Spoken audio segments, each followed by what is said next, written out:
Ça va, on avait l'impression que c'était un match finalement où les jambes étaient un peu lourdes pour tout le monde, un petit peu en manque d'inspiration.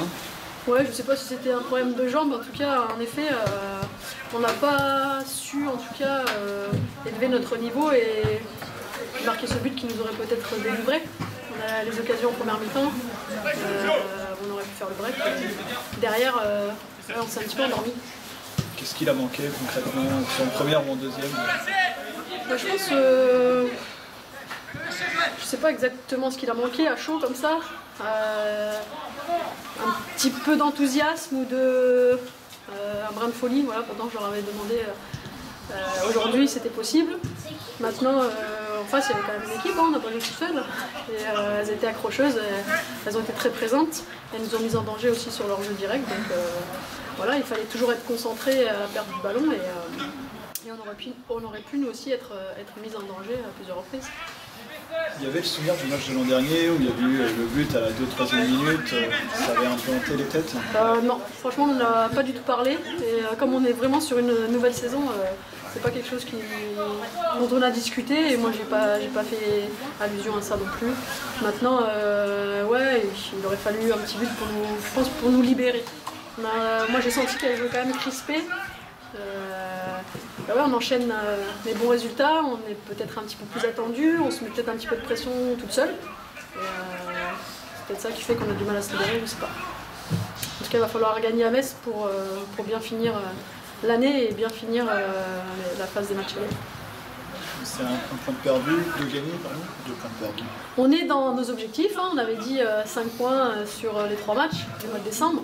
Voilà, on a gagné à Rodez, match nul aujourd'hui. Et ça, moi je préférerais la victoire à Metz, maintenant voilà, on verra comment ça se passe. Mais pour l'instant on est dans nos objectifs, donc on continue et on persévère. On se contente de... Oui, on s'en contente, on n'a pas perdu, donc c'est toujours ça, on n'a pas encaissé de but. On est sur une bonne dynamique, il faut poursuivre, le groupe est jeune, ça reste un bon résultat, même si on est déçu, même si on aurait préféré gagner, bien sûr, parce qu'on aurait pu. Maintenant, voilà, avec les aléas du match et puis différentes petites coupures pendant le match, c'est vrai qu'on s'en sort bien quand même.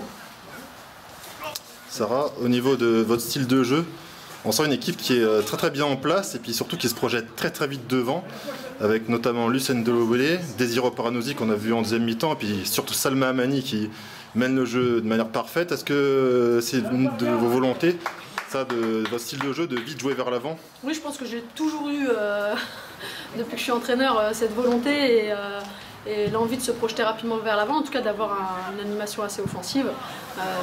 Maintenant, c'est ce qui nous permet aussi peut-être de jouer un petit peu plus haut et d'encaisser moins de buts que les saisons précédentes pour l'instant, sauf contre les grosses équipes.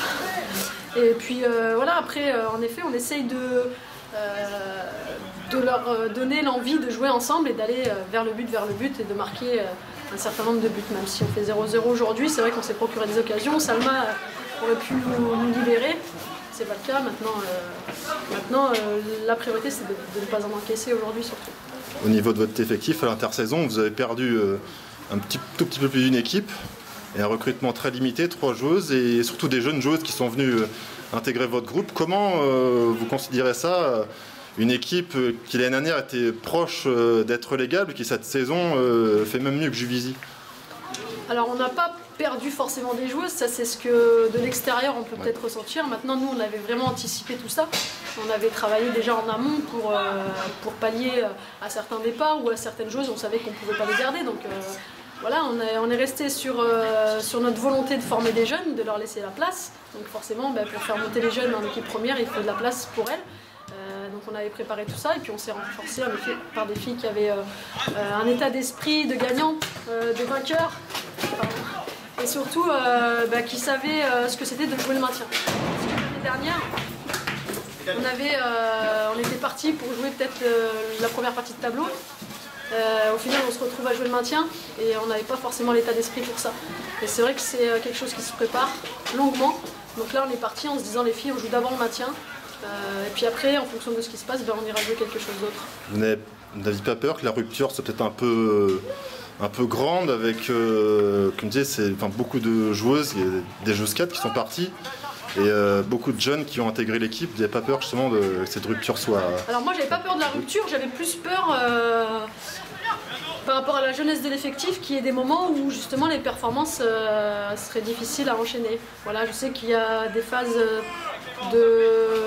d'irrégularité un petit peu chez les jeunes.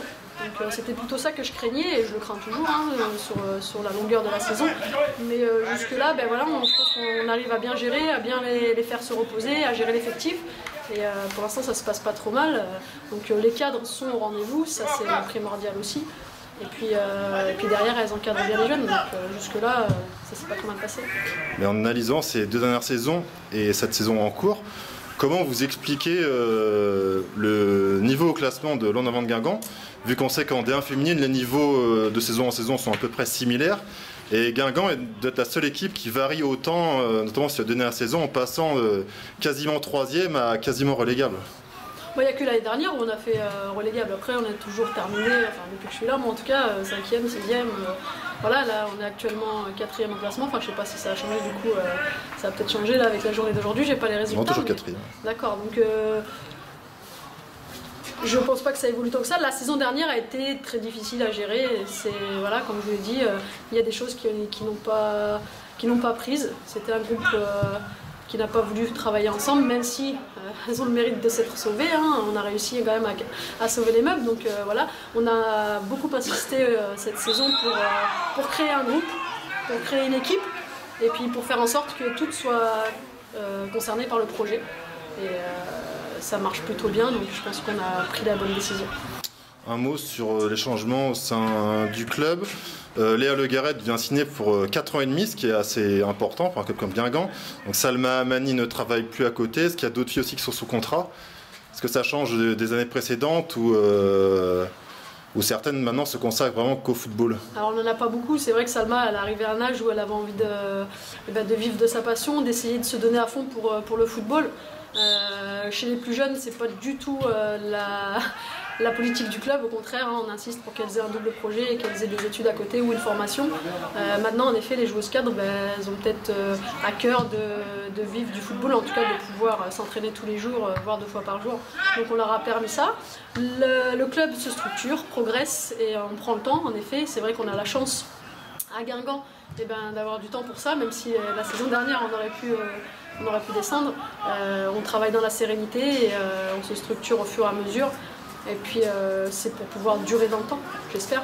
Et pour finir, un mot sur la formation. On l'a encore vu aujourd'hui, des jeunes guingampaises qui brillent, l'équipe U19 qui brille, qui est qualifiée pour la phase élite. Voilà, comment se fait-il que ça marche autant à Guingamp au niveau des jeunes?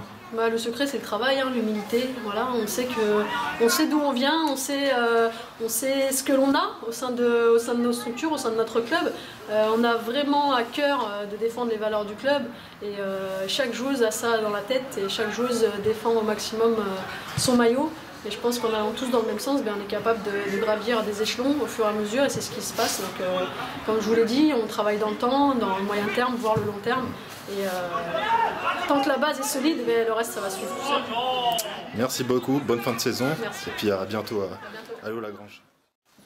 Donc en compagnie de Sarah Mbarek, entraîneur de l'En Avant Guingamp féminine, êtes-vous déçue par ce match nul? Déçu, oui, parce qu'on se dit que le match était quand même la victoire était à notre portée. Maintenant, je suis jamais déçue des filles, elles ont donné le max. On peut toujours donner plus, mais c'était un jour compliqué où on n'arrivait pas forcément à marquer le but qui nous aurait délivré. Donc voilà, il faut se satisfaire de ça aujourd'hui. On va continuer à travailler, on va bien préparer le dernier match de la saison contre Metz de l'année 2016 et puis on va avancer, on va continuer. Vous venez de disputer votre 11e match de compétition, enfin dans le championnat. Nous sommes donc à mi-saison. Quel bilan tirez-vous à mi-saison de votre parcours? Alors on vient de disputer 10e. À 10e. Oui. On est presque à mi-saison en effet, donc le bilan est plutôt positif. Puisque nous au départ on est parti pour jouer le maintien.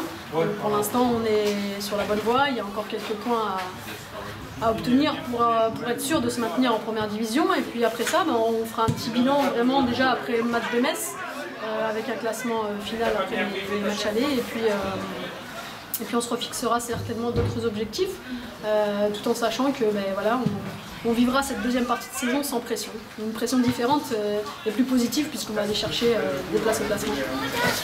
Est-ce que la Coupe de France pourrait être un objectif cette saison?